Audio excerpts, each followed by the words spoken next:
네, 정보시스템 감리 시작하겠습니다.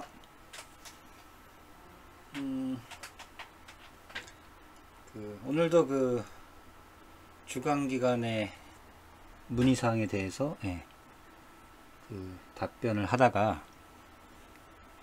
또 여러분과 공유해야 될 것이라고 생각이 들어서요. 이 영상을 찍게 되었습니다. 문의사항이 뭐였냐 하면은 주간기관에서 이제 운영 유지 보수 사업을 하고 있는데 그 사업비가 도대체 적정한지가 의문 가신다는 거죠.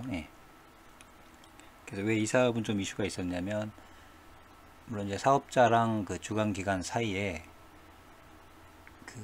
예를 들어서 사업자분들은 항상 일이 많다, 이런 얘기를 하고요. 주간기관 입장에서 보시면 진짜 일이 많은지, 충분히 이제 사업비가를 줬는데도 불구하고 일이 진짜 많아서 많은 건지, 혹은 많지 않은데도 많다고 이야기하는 건지 이제 헷갈리신다는 거죠. 물론 제가 보기에도 참 그거 현장에 가서 판단하기는 상당히 어렵습니다. 제가 보기에도 운영 유지 보수 사업이 아닌 소위 말하는 새롭게 막 개발을 한다거나, 그죠? 추가되는 업무들도 있고요. 사실 그런 건 엄밀히 말하면 운영 유지 보수 사업에서 할 일이 아님에도 불구하고 하는 것도 있고요. 또 반대로 이제 사업자분들이 뭘 이제 하고는 계시는데, 진짜 계약에 입각해서 진짜 운영 유지 보수가 해야 할 모든 것들을 또 다 하고 있는지 이런 것도 좀 애매한 점이 좀 있습니다. 그래서 그런 게 있고요.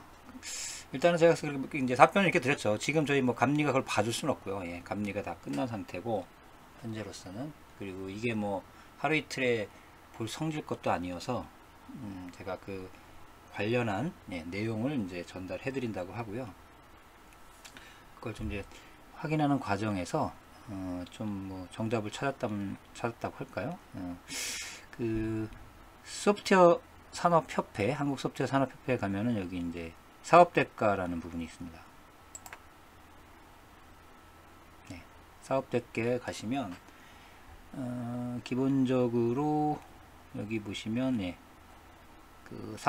소프트웨어 사업에 대한 대가 산정 가이드를 이제 제공하고 있습니다. 여기 기타 여러 가지 것들 하는데요. 이제 핵심 요인 이제 소프트웨어 사업 대가에 대한 가이드죠. 그래서 이 가이드를 한번 다운로드 받아 보겠습니다. 최근은 2021년에 개정판이 나와 있네요. 이 자료실에 가셔서요, 여기 보시면 가이드에 대한 주요 개정 사항과 가이드가 나와 있고요.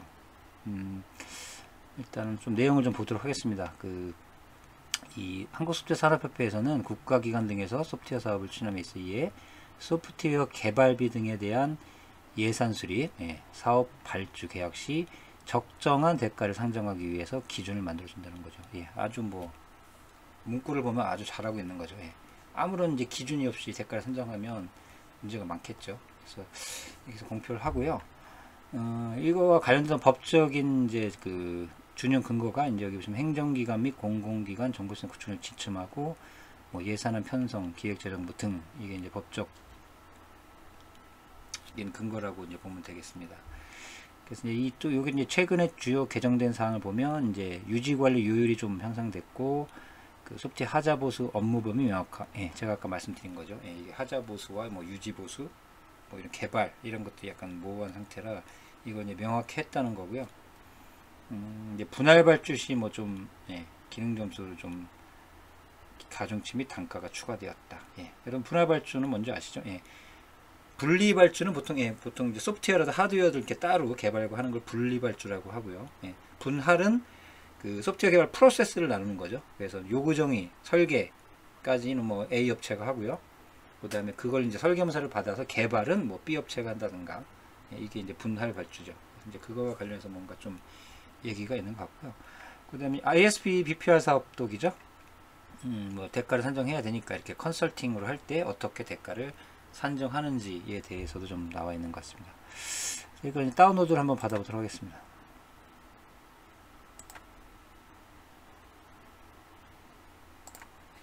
다운로드를 받았어요. 받았고요. 저희 그럼 우선 주요 개정사항부터 좀 간단히 보도록 하겠습니다.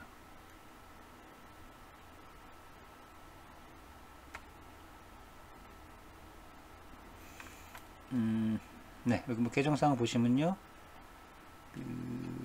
일단은 뭐 유지관리 요율을 올린 이유는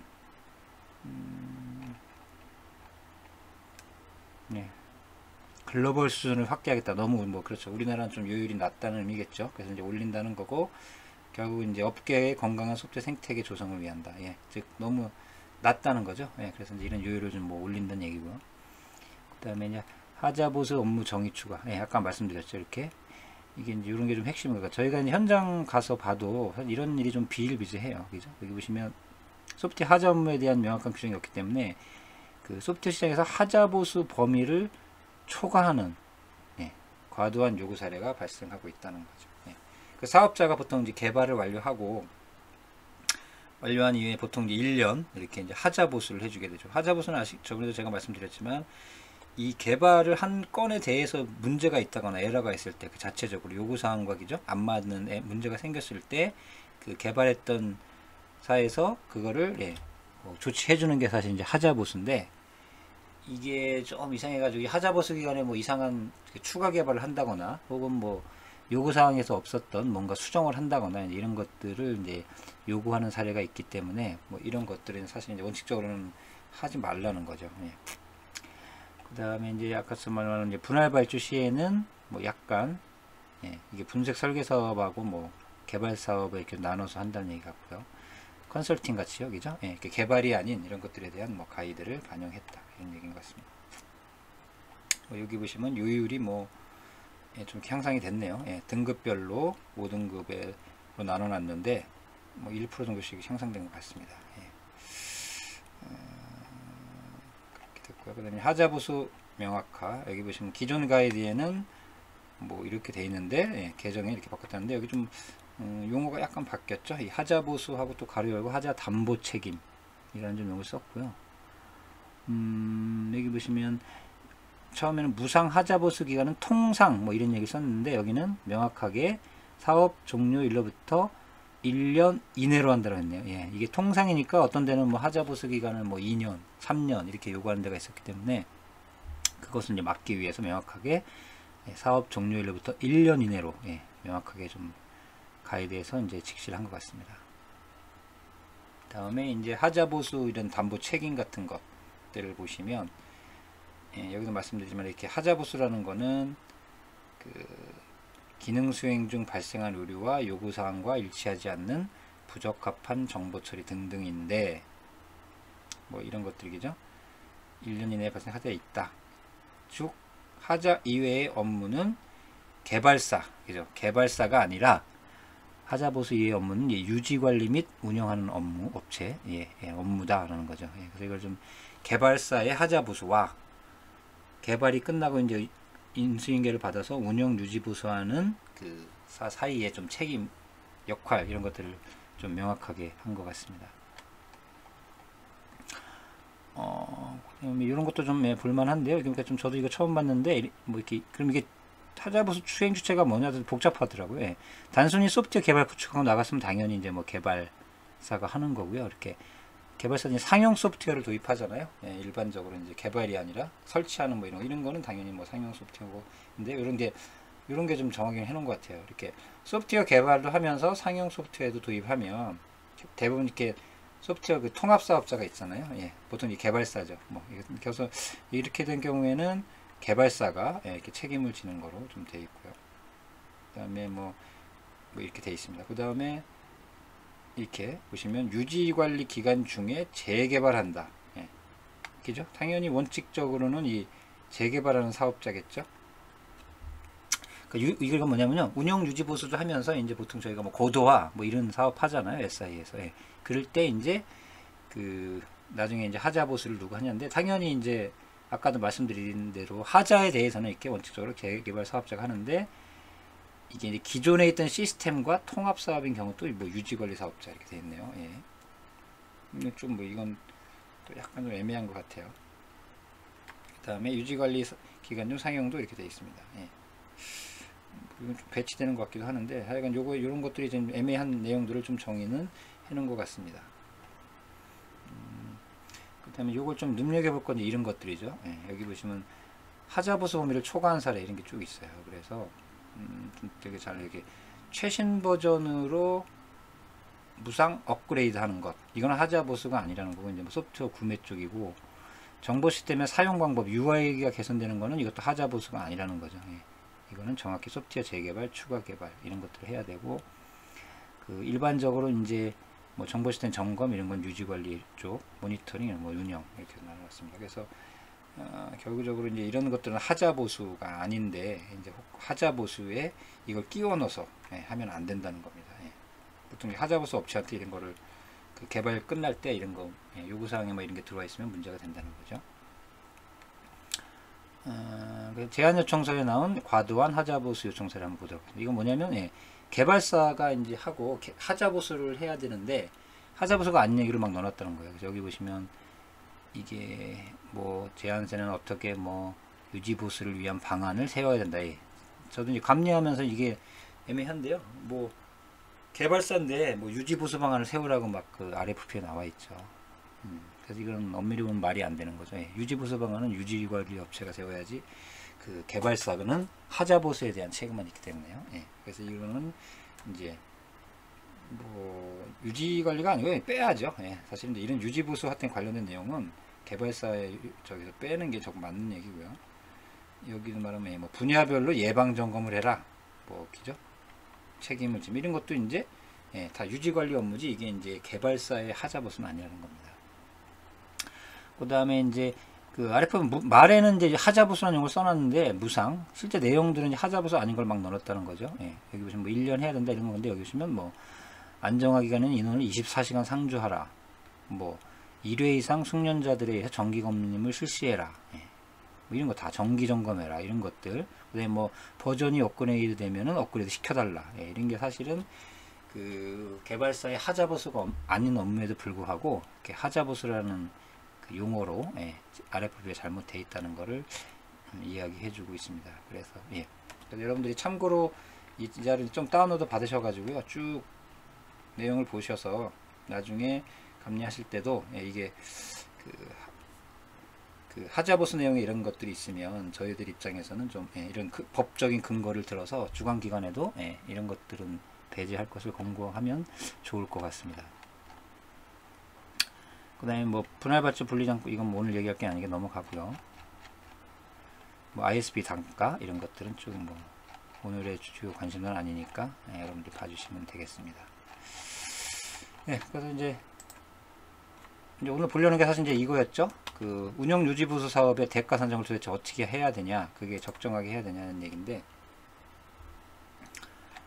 이 대가 산정 가이드를 보시면 여기 3.3 소프트웨어 사업 운영 대가 산정 24페이지부터 이제 쭉 돼 있죠. 그래서 여기 보시면 이 대가 산정 방법이 여러 개 있어요. 뭐 요율 방식에 의한 것도 있고요. 보니까 상용 소프트웨어 유지 관리비, 이건 상용이죠. 개발한 게 아니라. 그 다음에 공개 소프트웨어까지 쓸 때 보안성 지속, 뭐 투입 공수, 보안 관제, 뭐 등등 SLA 기반 소프트웨어 재개발비 등등이 있습니다. 그래서 이게 여기 이제 운영 단가 대가 산정 중에서 뭐 이게 딱 한 가지가 아니라 이게 여러 가지가 이제 걸쳐 있으면 세 가지를 다 더하면 되겠죠. 그래서 기본 개발도 했다, 그럼 뭐 이제 요율제 방식에 의한 걸 하고요. 또 상용 소프트웨어도 있고 공개 소프트웨어도 있다 할 때는 요 두 개를 뭐 세 개를 합친다든가 이렇게 진행하면 될 것 같고요. 오늘은 가장 기본적인 게 이제 개발한 소프트웨어들에 대한 어떤 기죠, 이런 그 운영 사업의 대가이기 때문에 요것만 보고 마무리를 하도록 하겠습니다. 그리고 나머지 것들은 여러분들이 자료를 더 참고하셔서 나중에 감리하실 때 적용을 하시면 될 것 같습니다.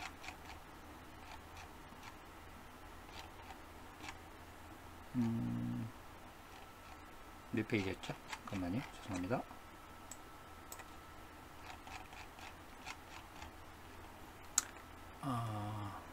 24페이지네요.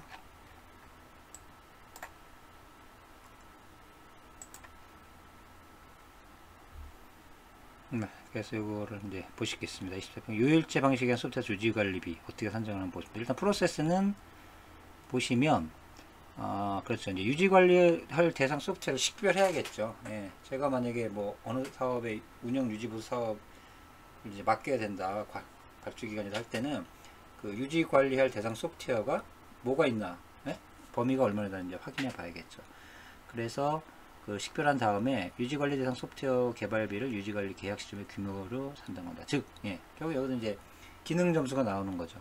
현재 내가 딱 이 사업을 하기 위해서 운영 유지 보수를 이제 줘야 되는데, 현재 개발된 그 프로그램이죠. 프로그램의 기능 점수가 얼마인지를 이제 계산하라는 거죠. 그래서 이제 계산을 하고, 이 현재 가치라는 건 바로 그겁니다. 이 계획 초기에 뭐 개발이 됐다가 수정되고 삭제되고 뭐 변경되고 여러 개 했을 거 아니에요. 결론적으로 하여튼 간에 지금 시점에 그 기능 점수를 이제 산정하라는 얘기고요. 그 기능 점수를 산정한 이후에 뭐 유지 관리 횟수, 뭐 사용자 수, 중요도, 연계 등등등등 이런 것들, 어떤 좀 주요 환경적인 요인들을 다 이제 계산해서 총 점수를 이제 산정한 다음에 아까 말씀드린 대로 이제 뭐 요율을 곱하고, 그 다음에 여기에다 직접 경비를 산정해서 결론적으로는 여기 보시면 유지관리비는 그 소프트웨어 개발비, 아까 FP로 계산한 소프트웨어 개발비에다가 곱하기 유지관리 요율 한 다음에 이제 직접 경비를 더하면 소프트웨어 유지관리비를 이제 산정한다고 볼 수 있겠습니다. 좀 더 이제 자세히 보면은